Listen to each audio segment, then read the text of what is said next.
Welcome to the Making of, the podcast from Swansea University that takes you behind the scenes of some remarkable success stories. In each episode, we sit down with extraordinary people to discover how they reach the very top of their fields, the highs, the lows, and the lessons they learn along the way. I'm Andy Bush, and I was privileged to study at Swansea University in the 90s. And in this episode, we are joined by Jonny Owen.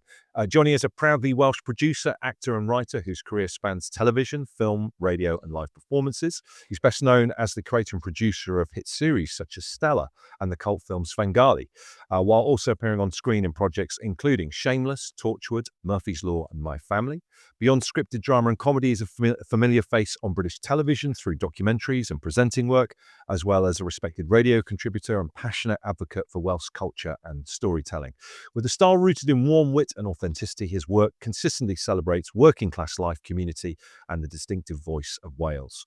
Jonny graduated with a BA in history from Swansea University in 1999, and in July 2023, Swansea University awarded him an honorary Doctor of Letters in recognition of his career achievements. We're excited to find out how his time at the university has shaped the person he is today. Jonny, welcome.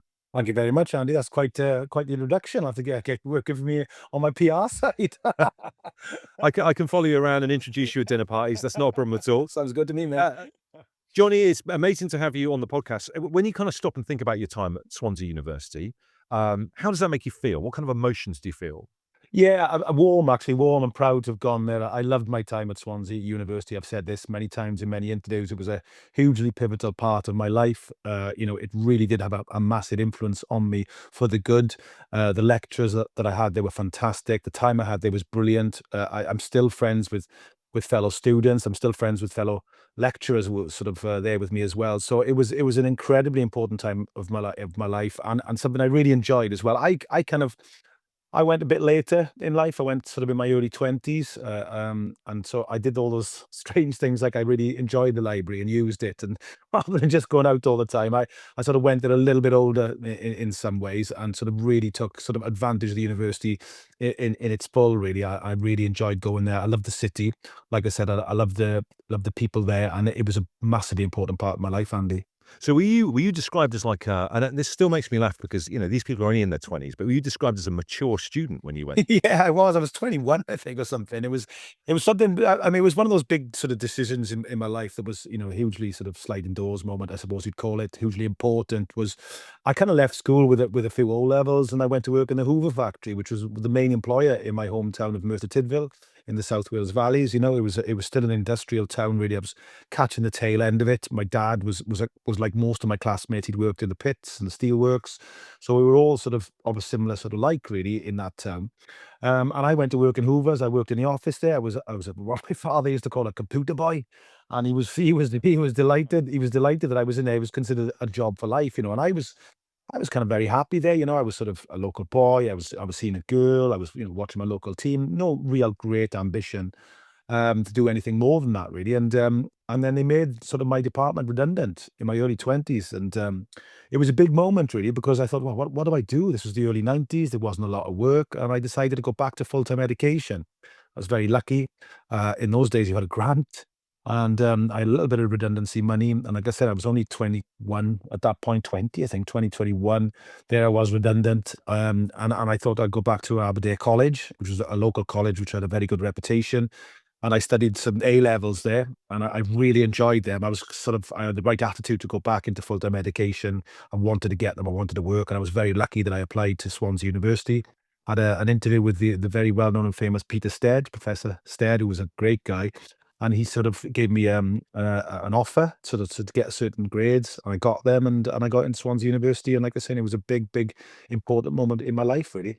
So it's an interesting recurrent theme in this series, Jonny, is that something that comes across or can be presented as a negative or a reverse can actually open up a door to something that turns out to be a huge positive. Don't you agree? I couldn't agree more, actually. And it's very interesting when you do sort of talks to students, and I go into schools and stuff. I'm always saying the same thing. I'm saying you'll be amazed that you learn more from your mistakes than anything else. The things in life that sort of present problems to you that seem like barriers or obstacles become something that can change your life dramatically. And like I said, you learn from, and that was very much the case with me, really. I think them making me redundant made the decision for me. I probably would have sort of drifted on there kind of indefinitely, really.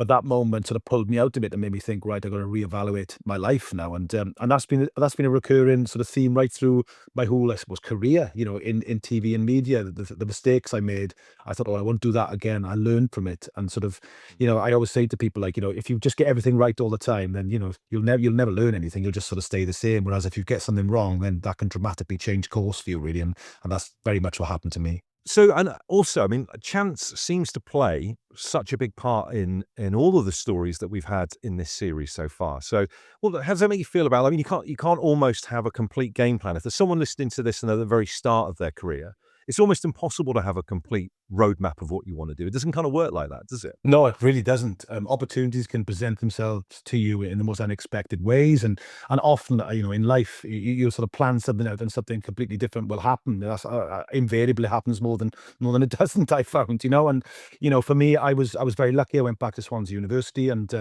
I did this degree, which was called a research based degree then, which sort of enabled me to sort of enter a different career path, I suppose, from just working in computers, which I wasn't really enjoying anyway.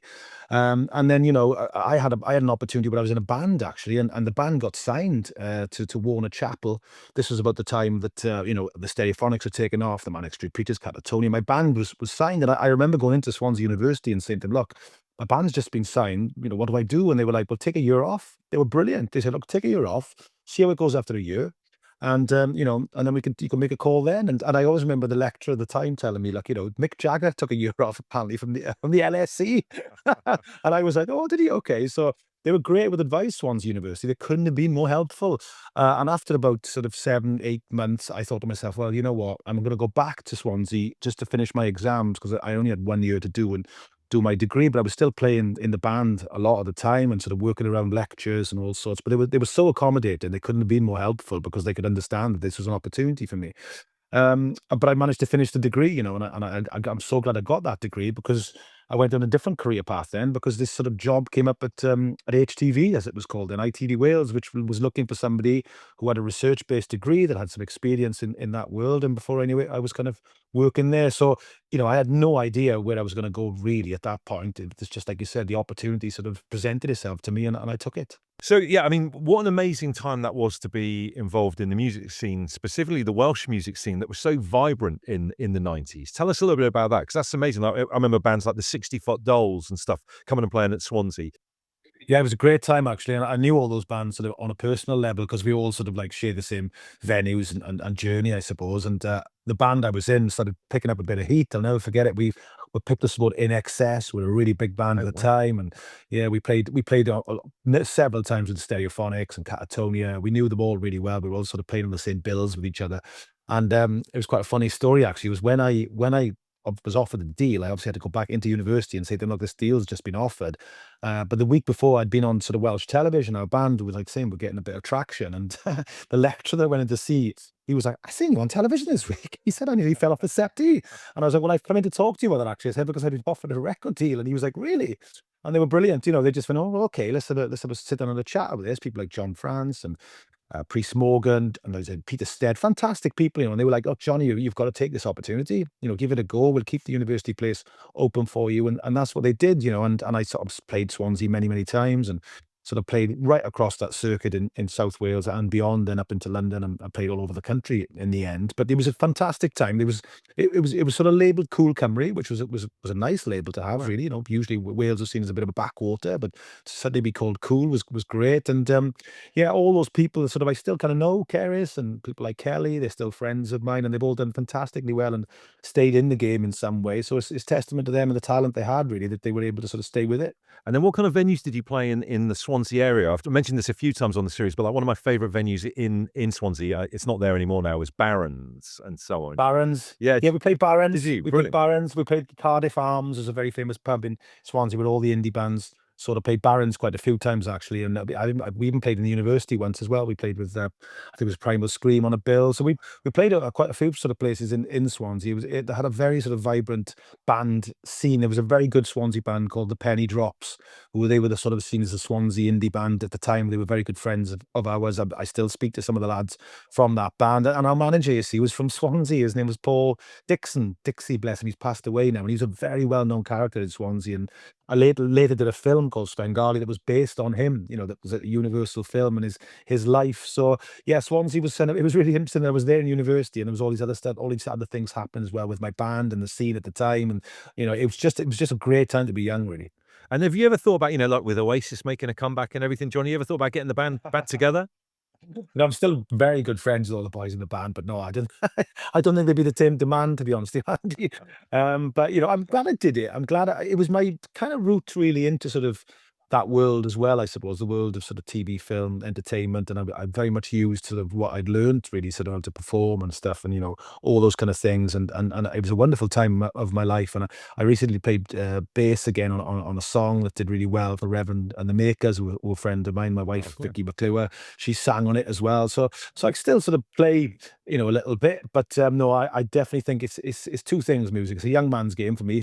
But unless you're an old man and you've been very successful, and then you've got a chance to sort of carry. It's all right. What I find interesting about that is that I was a bass player in a band. We played in Swansea and stuff Mm. back in the day. And bass is weird in that if you got a guitar, you might take it out and have a little play whilst you're watching telly or in the evening with a glass of whiskey or whatever. But there's no real. I might be wrong on this, but I feel like there's no real way that you would play bass unless you were performing or playing in a band. Yeah, it's a much more communal instrument, I Yeah. always say. You've got to be with a drummer, and you've got to be with a guitarist, and that kind of thing. And it's just something I think that, you kind of like, you got to play with a band, really. You can practice a little bit. But I always remember I went for a play once. It was a really clever idea. This is about 10, 15 years ago. And the idea was, the four main characters in the play, and they all represented the countries of Britain. It was around the time of sort of the sort of Britain was sort of flirting with sort of independence, Wales, and the bass player was Welsh. Mm. The lead singer was English, of course. The guitarist was Scottish, and the drummer was out Northern Irish. And I was like, "Oh, that's quite a nice idea." And they were like, the bass player is Welsh because Wales tends to be sort of overlooked sometimes. I was like, "Oh, yeah, that's not like our bass players." So I was going to be the Welshman in this thing, and it was a really clever idea. And I went along to the audition. I couldn't do it actually because I was filming. I got a job on telly and it was better paid, but I would have done it otherwise. But I always remember they were obviously auditioning people that could play the instruments in this play. Everybody had to play, and I was the bass player, and I hadn't played for a few years. And I went in there, and bless them, they must have had so many actors turning up who couldn't play, who said they could. There was a drummer sitting there, and they went, "Before we even audition you, can you pick up a bass there and play along with this drummer?" And I was like, "Oh, okay." So I remember picking this bass up, and the drummer kicks in, and he just starts playing a beat, bam, bam, bam, bam, bam, bam, and I start playing the bass over it. And after about 10 seconds, he stopped me and went, "Oh, he can play."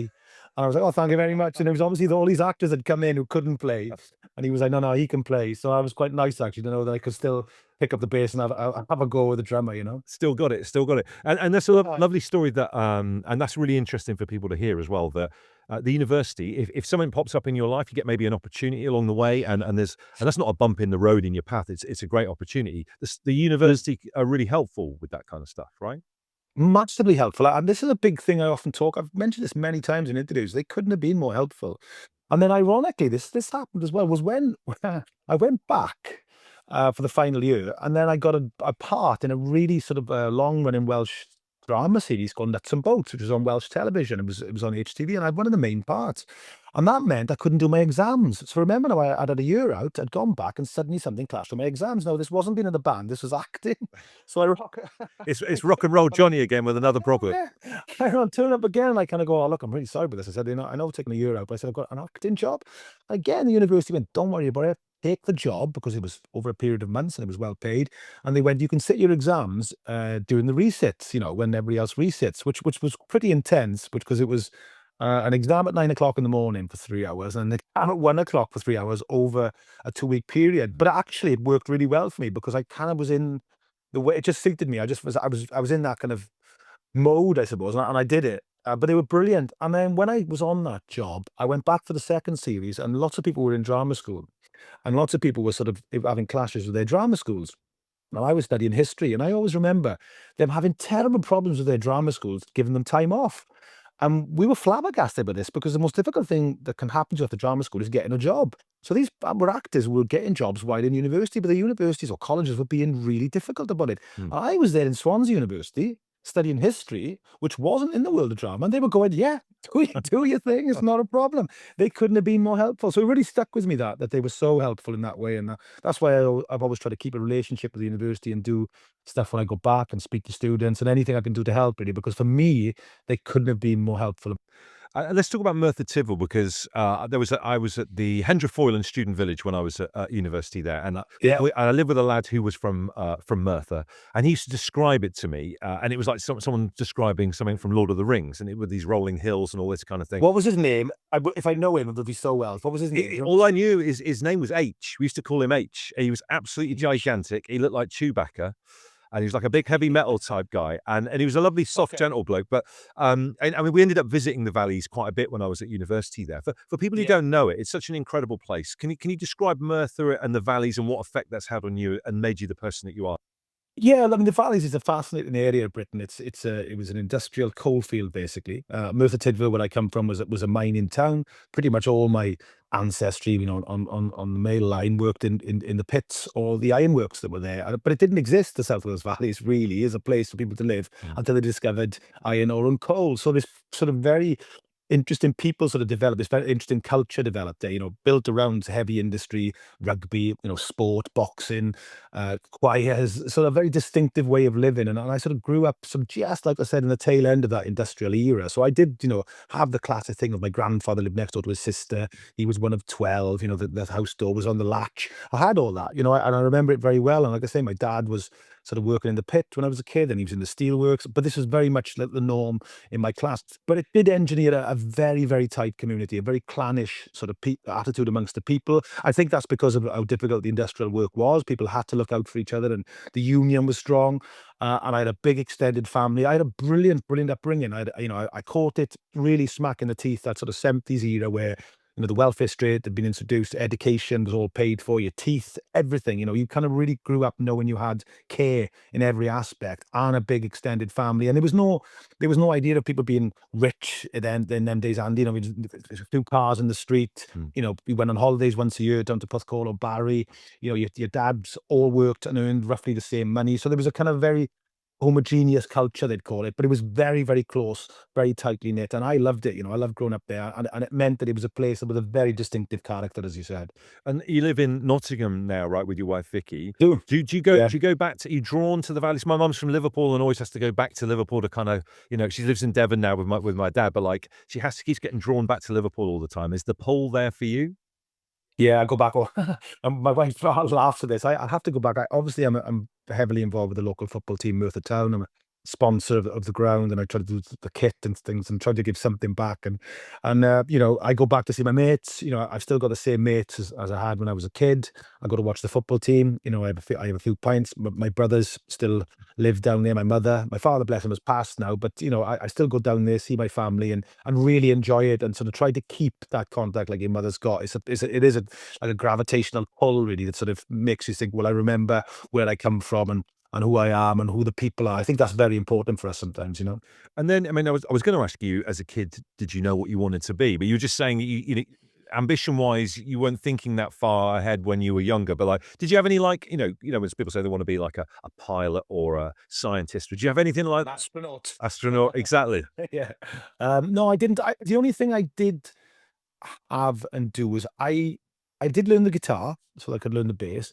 I was really into Paul Weller, who had a massive effect on me when I was about 8 or 9. I watched him on Top of the Pops, which is obviously a huge thing then, a huge communal thing to watch Top of the Pops. I seen him singing a song called Strange Town, and I thought, oh, he'll do for me. I want to look like him. So I was really into sort of the jam. And then obviously from Paul Weller, I read about him, and he said he liked this band called the Beatles. And I was like, oh, okay. And I kind of went on a bit of a journey of discovery. And interestingly, all my friends who sort of remember me being in the mid-80s deeply into sort of a lot of 60s stuff, and, sort of really into sort of like those beat bands in the mid-60s, a lot of soul music. So I had a very specific sort of attitude when it come to music. So my father, my grandfather were very good. My father Brian and my grandfather Gwyn, they were really big film buffs. And my grandfather in particular, I mean, he called himself, bless him, he hid his light under a bushel. He was a news agent. He delivered newspapers. But he used to say he was a semi-professional singer, but he wasn't really. He was a professional singer because he used to play the big crowds right across the valleys. He sang on BBC Wales Radio, and he would really encourage me, much to the chagrin of my father. I would say, stop it, because he'd buy me amps and he'd give, he'd give me a bass guitar and a guitar.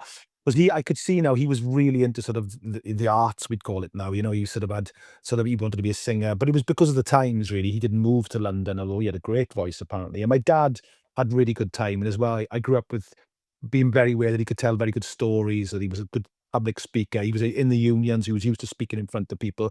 So I was very aware of those influences around me, really, and they gave me great pieces of advice as well. My father gave me a wonderful piece of advice once. He said to me, "Everything in your life is your own fault. Everything." When would you accept that? He said, "You'll make peace for the world." And for years, it took, it took me, what was he taught? And he was absolutely right. He said, everything, all the way you react off everything, the decisions you make, if you take responsibility for them, you've got a chance. And I thought, God, he was bang on with that. And then when you come from like as you mentioned yourself, a predominantly working class area like that, Yeah. if you then turn around and say, "I want to go to university," how do people react to that? Or do you have to kind of sell it to them a little bit, or are they encouraging, or what? Well, I was very lucky with my father, and my younger brother, ironically, went to university before me. So he's 3 years younger than me. So when I got to 21, he had got into Manchester University. So he was the first person kind of in our family really to manage to get into university. And my parents were very, very encouraging of that. They were brilliant. They were all about education as well, interestingly enough. But then when I said I wanted to go back, it was a different attitude because my dad was going, "Well, you've already got a job and you've got, some qualifications in computers. What do you want to go back to university for?" And I was like, "Well, or college there was then." And I said, "Well, I just really fancy, I've got a bit of money," I said, "and this will see me through, and you could get grants in them days." And I said, "I just really fancy going back and studying history." So, bless him, he went, "Okay," and he did help me as well. He helped me financially so we could see it. But, he was my dad never lost that thing. My dad was born in just before the Second World War, and my grandfather was born in during the First World War. They never lost it, that generation of the depression. They remember the depression, and they remember how difficult it was to get work, certainly in the South Wales valleys, and that never left them. So they were always very concerned about me working, and because of the profession I'm in, where we freelance so much, he was always like, "Oh God, you should never left Hoover's." And I was like, "Well, they may be redundant." And even when in his funeral, my brother made a speech where he said, "Our John was selling this many DVDs and then films in the cinema." And my dad would still go, "You should never have left Hoover's." That's amazing. So, but I understood what he was saying. Getting work was so important to them. And then, like if you're gonna, you live where you are in Merthyr and you're looking at universities, obviously there's some great places in Wales. It's got a lot to offer. Why Swansea compared to, say, Cardiff or anywhere like that? It had a brilliant reputation as a history department. It was 4 or 5 star, I think, for a long time. So, and obviously Priest Morgan and people like that were there. Sort of very, like say, Peter Stead, John Fred. People were on television quite a lot. These people were popping up on documentaries in Wales. So I always thought if I could get into the history department in Swansea, I'd really love that. And that was the basis of it, really. And I'd heard from a lot of people. I had two brilliant teachers at Aberdare College. One of them, Ian Rees, he'd gone to Swansea University, and Marion John, who was a sociology teacher there, they just couldn't speak more highly of Swansea University and that department. Mm. So they were very keen for me to go there, and I was very keen to go there as well. And when I got the interview, I was so pleased, and I was so, not nervous, but I was thinking, "Oh God, I got to get it." And then I met Peter Stead, who was wonderful, who was like, "You a Merthyr boy?" My father's from Merthyr, and we started talking about football, and we had a real good conversation. I'll never forget what he said to me when he left. He went, "Do you read?" And I went, "Yeah, yeah, I read, as much as I can." He went, "Keep reading." And that was it. I thought, what a great line, just keep, and he was right, he's right about sort of higher education. You've got to read, you've got to swat up, as they say, and it was a great line. But that was the end of the interview. Went, "Keep reading." I mean, he made me a conditional offer, and I managed to get the grades, and I accepted, and it was one of the best things I've done in my life, really. And then, just to go back to the mature student thing from earlier on, because I mean, there'll be a lot of people listening to this who maybe have gone out on a path of work and have decided they want to do something different and go back to education and back to, say, Mm. Swansea University. How was it, starting as a mature student, and what were your kind of campus memories or life like in terms of, where you lived? Well, I mean, I moved down there, and I moved into Uplands. I did all the cliched thing, there was so many great courses. My biggest problem was I wanted to sit on them all because Yeah. these great courses, like, the slave trade and the Irish famine, and then you had 20th century cinema and film. I was like, "Oh God, I want to do all these. I want to go to lectures, every lecture I can," because I was so keen to learn. And I was 21. I looked young when I was that age as well, so I didn't look. I wasn't a mature student like some students could be in their 30s. We had some people on our course who were in their 30s and 40s who were brilliant. Who were Mm. really, really keen to be there, and I learned a lot from them. So I didn't kind of feel sometimes that I felt a little bit older, but not too much. I think the thing with me, what happened was I kind of, I got to my second, third year in, and I met my first wife, as she was then, and I had my daughter. So I did have a child then at some point during the university. So I wasn't able to do the stuff like I did used to go out, and meet my fellow students and that, but I wasn't out every night like some were. And God bless them for it. I had some great sort of class members or year members and friends who were outdoor and really took advantage of that. And I thought to myself, well, you know what? That is brilliant because that is a big part of it, the social side, meeting people, getting out. It's super important to do that. So I used to try and do it as much as I could as well, really. But I was slightly different in that, like, I had this band, and then I had a wife, then I had a kid. And so when I was offered things, I think that's where the university were brilliant with me because they were like, "Oh, look, you've got to take this, Johnny. You got to take this opportunity." So yeah, it was okay for me being as mature student. I enjoyed it. I think because there were quite a lot of people in my year who were even older than me, and they were brilliant, and they fitted in. And I think a lot of people see it as a real second chance and really enjoy it, and really take advantage of all the stuff like the library and all those things, which I kind of lived in that place, and I took great. I remember reading Train Spotting for the first time because it was in Swansea University, and the things people know, and I used to get there was albums in there you could get out. I remember like sort of the Stone Roses album was in there. So like there was more to it than just the lectures. It was a whole lifestyle that I sort of loved at Swansea. It's interesting how often the library comes up as like a beloved memory for different people who've been to Swansea University, and I mean, I spent a lot of time in there as well, and there's something very calming about it. What is it about that library? It seemed to be an amazing place for everyone. It did. I loved it there. I think that was you're absolutely right. That was the place I used to go to all the time, really. And in the afternoons, sometimes I'd go down to university and my lectures would be done by midday, and I'd go into the library. I'd leave sort of 4 or 5 hours later. It was because I'd take a book in there to read, and not just my history course books. A lot of contemporary books. Like I said, people like Irving Welsh and Kevin Sampson and those modern sort of chemical writers they were calling at the time. I mean, you could get the music press in there. You could get the NME and Melody Maker. It was more than just a library. It was almost like a whole sort of lifestyle going in there as well. And my other, people on the course with me, good friends would come in there with me as well. And so yeah, I think that was it was sort of the gravity for the university really was the library was where people used to go. There was Taliesin as well, Oh and there was yeah. other areas and all that kind of stuff. And there was the main hall and it was other cultural stuff. But I totally agree. I think the sort of like I said, the center point of the university was just the library, and I loved it. It gave me so much access to a world that I never thought was out there or possible to sort of have at my fingertips, really, and I really try to take advantage of it. Was the beach and the surrounding areas of Swansea a big thing for you? Did that play an important part of your time there at the university? Yeah, because I grew up as a kid, really, like I said, in Merthyr Tydfil, and day trips to holidays in Swansea were really important. We used to go to the Gower for a week in a caravan down to Port Einan and places like that. So Swansea had a real image in my head as a kid because we'd go there when it was a nice day. My father would look at the weather forecast, maybe on 6 we called it, and go like we're going to Swansea. So in my head it was always sunny in Swansea. So I had this image, of the beach, the sea.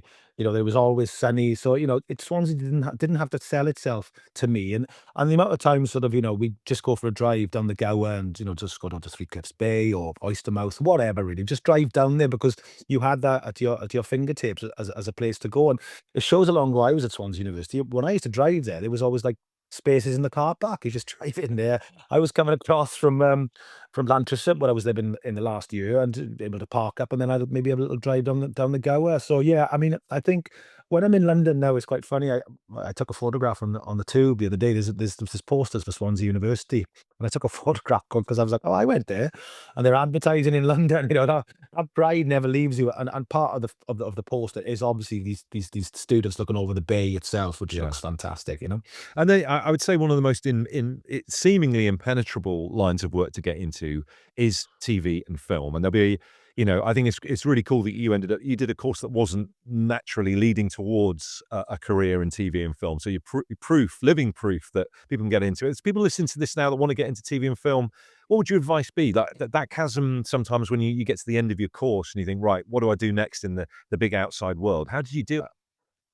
Yeah, I mean, I was very lucky in the sense that an opportunity came. There was a position in the sports department for a researcher, and they wanted a research-based degree, which history is, and I applied for it, and they interviewed me, and when I was being interviewed, interestingly enough, I sort of said, I'm doing my degree in history. And I always remember the head of HTB at the time and the head of sports went, "Oh, this is why we were interested in you, because you didn't do sports journalism. Mm. You didn't do something which is, is an automatic thing that you'd think to go into that thing. You kind of stuck out really." And that's a good thing that I remember that I can pass on to people is sometimes you think the degree you're doing is something that other people would go, "Well, that's not a natural course," but actually, people can notice you for that. They were like, "Oh, we were interested in the fact you did a degree in history and wanted to chat to you about it." And then when they wanted to talk to me about sport, for argument's sake, I was able to, a few questions came up about if we did want to do a sports documentary, what would you want to do it on? Mm. And I can remember sort of, off the top of my head, just going, "Oh, I'd probably be interested in doing something about Cardiff being a place where people play baseball. There are baseball leagues in Cardiff." And I think, and I always remember them saying that was the thing that got you the job, really, that you thought in a different way. I knew Cardiff had those baseball leagues because I remember we did a thing about Merthyr being a football town, and Priest Morgan was doing a lecture, and he went, "For some reason, baseball is really big in Cardiff," Wow. and because of that, I sort of got the job really. So I think what my degree did, and what Swansea was able to do for me was I was able to think in a sort of slightly out with that term outside the box, Mm. but it did. It made me think, well, actually, you know what? Is people are looking for something a little bit different sometimes. Somebody that's going to say something that makes them go, "Oh, okay, that's interesting." And I think that's what I got definitely from my degree. That's a great point, actually, because at the radio station I work at, sometimes the people who are that laser focused on wanting to do radio and all their, their courses are all leaning towards it is great. But sometimes you get someone a little bit different from someone who's had a little bit more of a meandering path to get into this, or maybe even by accident. You know what I mean? That could be a benefit. Yeah. Well, it's but like you said earlier on, Andy, you can't really plan out your life. You think you can, but you can't. To say this to sort of young people, opportunities that will arise for you at different times in life that you'd never expect, and it's how you react to them. And it doesn't matter sometimes if you fail, the more you fail, actually, the more you learn, I say. Mm. So, the more sort of things, I mean, the world is constantly, changing, evolving. We're seeing it now with so many examples, AI and all that, but you just don't know the way it's going to be. From when I started, it was a very different, there was no internet, it was still all very sort of, you look at Rothman's books for football and, it was very library research based. And that all changed with the internet, and when I remember sort of I remember being given my first email address, on the job and thinking, "Oh God, what's this?" Mm. So I'm trying to get my head around email, electronic mail. I'm going, okay.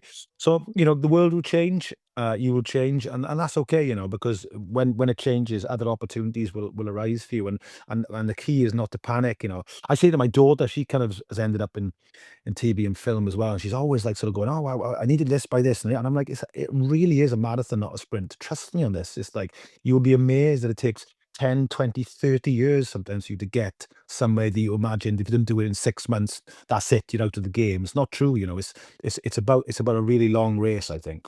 A lot of people always think that getting into TV and film involves becoming a runner or doing that kind of stuff and working your way up from the bottom. Is that the case? And is it harder than ever to get into TV and film than it used to be? I think it's more difficult for working class people. That's been proved. There's a shocking statistic which me and my wife are trying to sort of address. We've met with the government recently about it, where I think it's 8% of people that work in media and film are from a working class background, which is, Yeah. quite a shock to people. And when you think that if we're still something like 66% of the population, so I think it's much more difficult, Andy, in the thing that if your parents are well off and you want to sort of start as a runner or just volunteer, then you've got their financial backing, which working class kids aren't. I wouldn't have been able to have done it. I wouldn't have been able to go on the television and film if HTB hadn't taken me on as a researcher and paid me. That's just a fact. Just wouldn't have been able to have done it. So that is something that definitely needs to be addressed. Is that the opportunities need to be wider because you're missing out on talent. And we try to encourage all three media where we've got our production company and we try to do it on our productions where we employ everybody. We try to get as many different people as we possibly can, and we talk about this all the time. Class still overrides gender, race, everything as a signifier of how your life is going to end up. So, we can sometimes forget that. So you need to offer opportunities to working class kids, and that's something that's very important to me because I was lucky enough to be around at a time where I had a grant to go to university. Mm. I got a job on television that was paid, and I was able to get on the ladder and I was able to get up that way. And I think it's super important we keep those opportunities open as much as we possibly can. I mean, do you think there's a different hierarchy of choices now for young people choosing courses? Because like my eldest daughter is 16 and she's very much about choosing a course that's going to get her a good job and well paid, and you can't. I don't mean be as frivolous, but I guess you can't take a course. I mean, I did American Studies, which I absolutely I loved. did. Did you? I did for a bit. Yeah, yeah, I did Did for a bit as well. amazing, and we talked about the amazing Bev Evans so many times on this series. Yeah, Who was yeah, my saviour at Swansea University. But yeah. I mean, maybe say if I was making that choice now, I might not take American Studies because I'll maybe try and head towards something that's going to get me quicker money or a more successful career more quickly. But do you think people have got a different set of a hierarchy of choices now when they're making a decision about their course? Because it's a different world financially, isn't it now? Yeah, I mean, I think, we all know this. I'm stating the obvious here, but when I was, 30 years ago, when I was in my 20s, I was able to put a deposit down on a house, and that's very, very difficult for somebody to do in their 20s now. So you're right, the world has changed, and the way that we get paid and the proportion of people that get paid in the different areas of society has changed dramatically. Certainly in the last 10 years and since COVID, where a top tier of people have become very, very wealthy. They talk about it all the time. And I think it's the same in the career world. It's very difficult now if you're somebody in their 20s who just left university to decide what you're going to do. We had maybe an opportunity where, I did in my 20s, I could be a little bit more frivolous in the sense of I could take an opportunity to be in a band. I could take an opportunity sort of to go back to university, go to higher education. Like I said, I had a grant and I was able to sort of get into television. So I was very lucky, in a lot of respects. And a lot of those opportunities aren't there in that way. And the financial ramifications are that people look to sort of move into I suppose some kind of employment that's better paid more quickly because the world is much more expensive. That's just a fact. So that is I think I do think it's tougher possibly for people now. There are more courses available now. When I was, in university, again, I'm showing my age. There was a lesser percentage of people that went to university, and there were less courses. So there were more courses where you can sort of aim. And there's all that sort of social media stuff now, where university courses do courses in social media management and all those kind of things. Mm. So yeah, I think without wanting to sort of to say, oh, the good old days, it was I would say it was slightly easier when I came out of university for me to be able to go, okay, there's a job there. They advertised for it. I went for it. I was lucky enough to get it, and I don't think those opportunities are quite there in the same way now.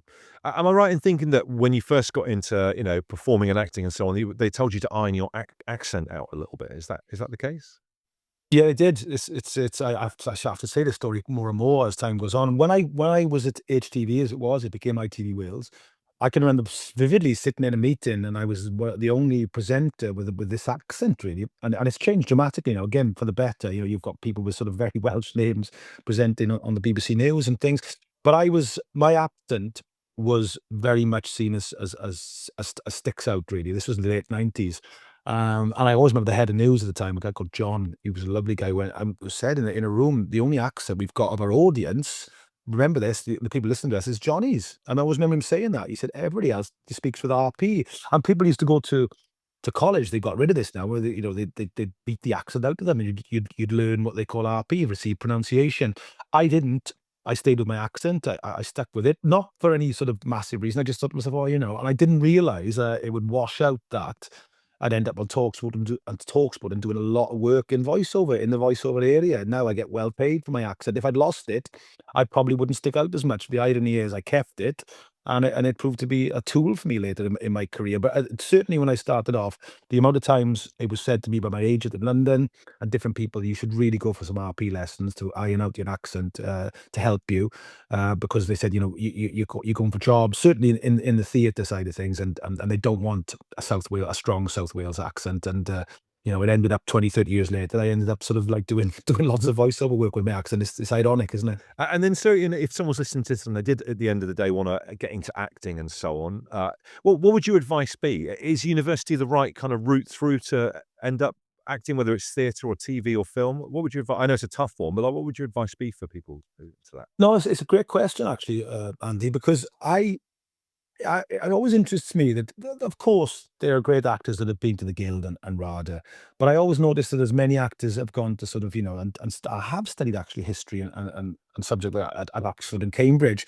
So the obvious thing would be to go to drama college, get your degree, get an agent, and then you're away. That happens. But for me, I was able to go and do a degree which allowed me then afterwards to do many other things other than act. I was told very early on by a wonderful guy, he was the head of drama, at HTV, Peter Edwards, he pulled me to one side and went, "Look, I'm not just saying this to you." He said, "Look, you could have a career as an actor, and you could be a jobbing actor for the rest of your career." He said, and I always remember he said to me, he said, "But I think you can do more than that. I think you'll end up producing, directing, writing." He said, "I can just see it in you and the way you are." And it was a lovely piece of advice. He said, "So don't close yourself off and just go, I'm just an actor.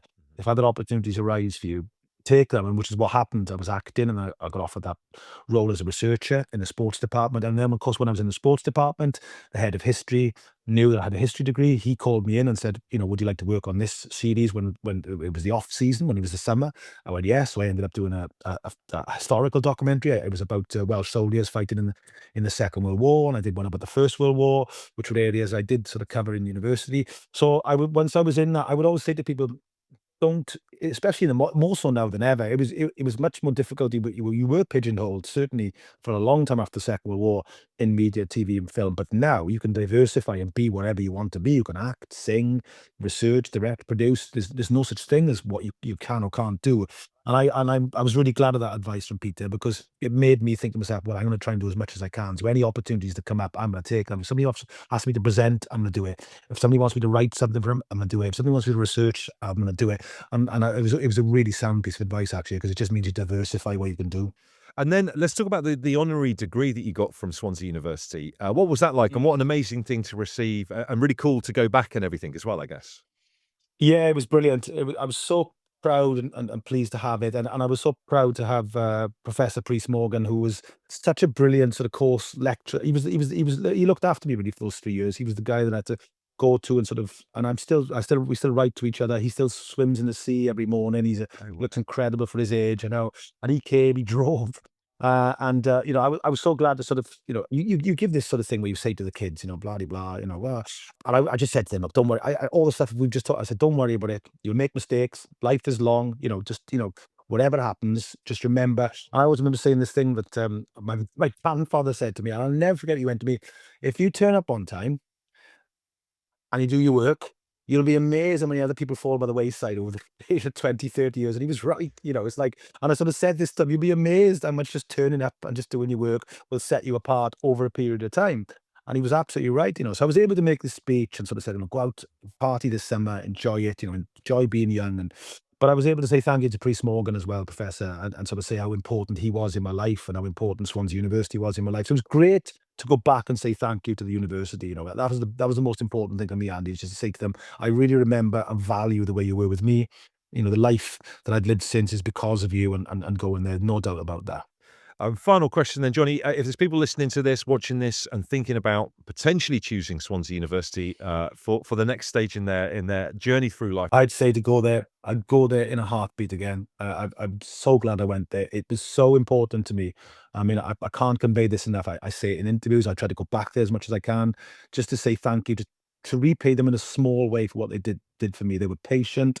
I learned loads. I mean, I've the amount of times I had to say to them, "I've got this," but they were great for life advice as well. I went back over the years, and the city is fabulous. It's got a wonderful student community. I mean, the new campus on the front is amazing. So it's a really top-notch university, and it's one of those universities as well that everybody that I know who's been to Swansea University says the same. They're so glad they went there, and they all remember it. So God bless Swansea University, I say. And if you've got a chance to go there, go there. Well, it's been fascinating chatting to you. Thank you so much, Jonny Owen. Thank you for chatting to us. Thank you, Andy.